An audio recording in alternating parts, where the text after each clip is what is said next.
श्रीगुरुभ्यो नमः। हरिः ओम्। ॐ गणनान्त्वा गणपतिगुं हवामहे कविं कवीनामुपमश्रवस्तमं ज्येष्ठराजं ब्रह्मणां ब्रह्मणस्पत आनः शृण्वन्नोतिभिः सीदसादनम्। ॐ श्रीमहागणाधिपतये नमः। ॐ नमो व्रातपतये नमो गणपतये नमः प्रमथपतये नमस्तेऽस्तु लम्बोदराय एकदन्ताय विघ्ननाशिने शिवसुताय श्रीवरदमूर्तये नमः।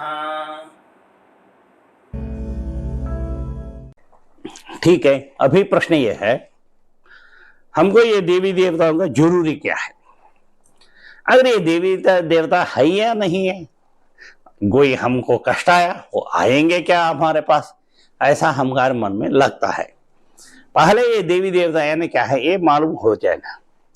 भगवान में सृष्टि में हम मानव है, हमको सृजन किया, ये जानवरों सभी को सृजन किया, उसके बाद उसके पीछे भूत प्रेत पिशाच राक्षस को भी सृजन किया, हमारे ऊपर गंधर्व किन्नर यक्ष किंपुरुष उनको भी सृजन किया, उसके ऊपर देवी देवताओं को सृजन किया।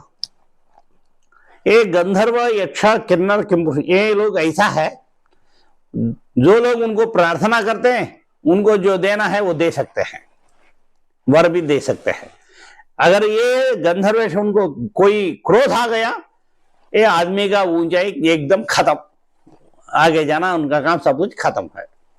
हमको मालूम नहीं क्यों हम आगे नहीं जानता है। यानी गंधर्व यक्ष किन्नर किंपुरुष वो भलाई देते हैं, दिक्कत भी देते हैं। और नीचे जो है भूत प्रेत पिशाच राक्षस, वो आदमियों को दिक्कत देना ही उनकी ताकत है, उनको भलाई करने ताकत उनके पास नहीं है।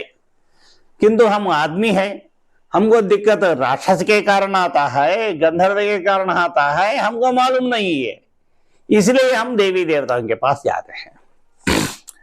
अभी प्रश्न ये है, ये देवी देवता हमको सहारा दे देंगे या नहीं? इसके लिए मैंने एक छोटा उदाहरण बताना चाहता हूं।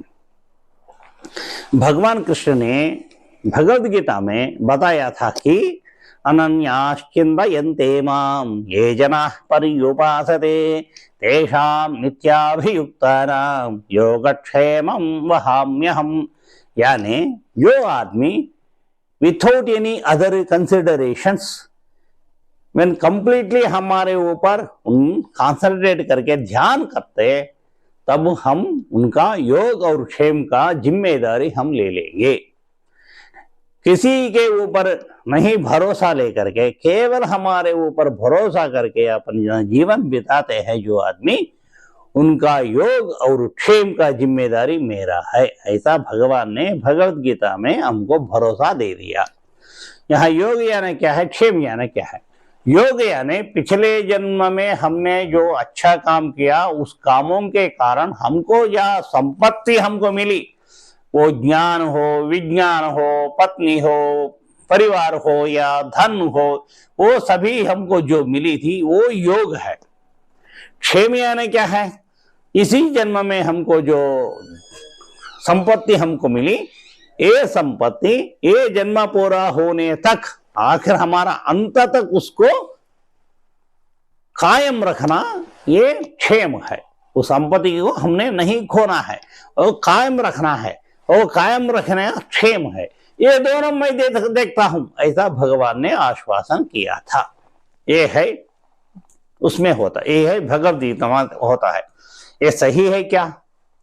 हमने एक तस्वीर ये देखते हैं, वो तस्वीर ऐसा होता है, दूध की समुद्र में आदिशेष के ऊपर भगवान विष्णु ने लेटता है, लेट कर सोता है, उसके चरणों में महालक्ष्मी होती है।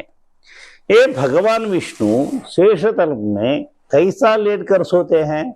वो सीधा सोते हैं क्या? अपने चेहरा ऊपर देखकर सोते हैं क्या? ऐसा हम कभी नहीं देखेंगे।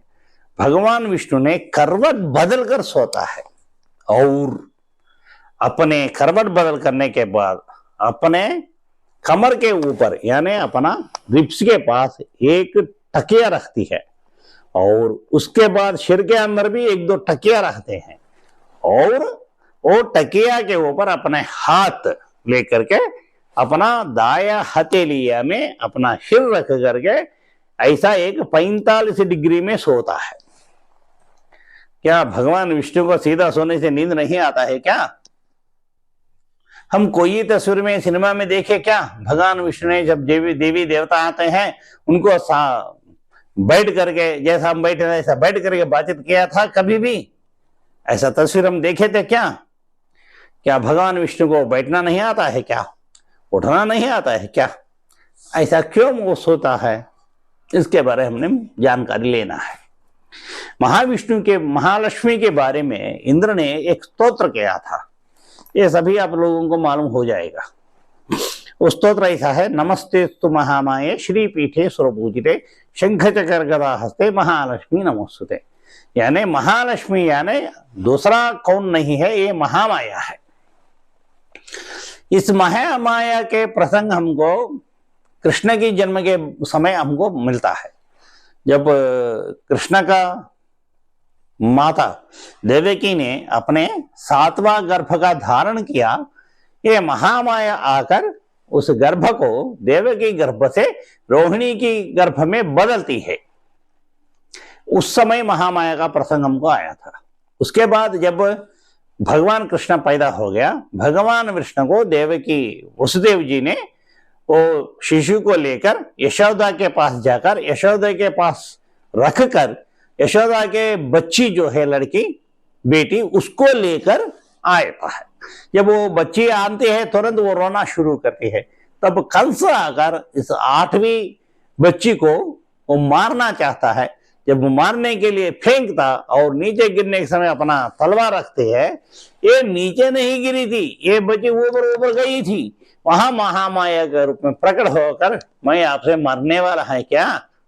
आपको मरने वाला और एक जगह पैदा होता है, आपको मृत्यु मौत वो तथ्य है, ऐसा बता कर जाती है। यानी ये महामाया पूरा दुनिया का पालन करने वाली ताकत महामाया है, ये लक्ष्मी है। ये इतना 2 चीज है। भगवान विष्णु ने भगवद गीता में क्या बताया था? योगक्षेमो वहाम्यहम्, मैं आपका योगक्षेम को देखभाल करने का भरोसा हमको दे दिया। अगर विष्णु ने सीधा लेट करके आंख खोले तो उसको कौन दिखाते हैं? ऊपर दिखता है। ऐसा 45 डिग्री करवट बदलकर लेट गया, जब आंख खोला उसको क्या दिखता है? महालक्ष्मी दिखता है। महालक्ष्मी का जिम्मेदारी क्या है? ये पूरा दुनिया का पालन करने वाला महालक्ष्मी है। यानी महाविष्णु अपने आंख खोलकर तुरंत पश्चात हमको देखता है, इसलिए वह ऐसा लेटता है। ऐसा लेटने के कारण क्या है? ऐसा सोने के कारण क्या है? यही वेद है। वेद में ऐसा बताया गया, पद्भ्याम भूमिर्दिशा श्रोत्रा आतु, विराट पुरुष के पाद उसके चरण के समीप, चरण के नीचे भूमि है, पृथ्वी है। इसलिए ये भूमि का, ये पृथ्वी का जितने जानवर है, पशु, सभी को देखभाल करने वाली महामाया भगवान विष्णु के चरण के समीप बैठता है। जब विष्णु अपने आंख खोलता है तब हमको देखता है, इसलिए वो भरोसा दे दिया। ये है हमारा देवी देवता। जब हम पुकारते, हम जब बुलाते, वो आएंगे। जब हमारा मदद करने के लिए हमको उनको मांगते हैं, वो हमको मदद देते हैं। यही है हमारा देवी देवता है। उसके साथ हमका क्या लाभ होता है अभी हमने मालूम हो जाएंगे। थोड़ी जानकारी उसके बारे में मैं देना चाहता हूँ।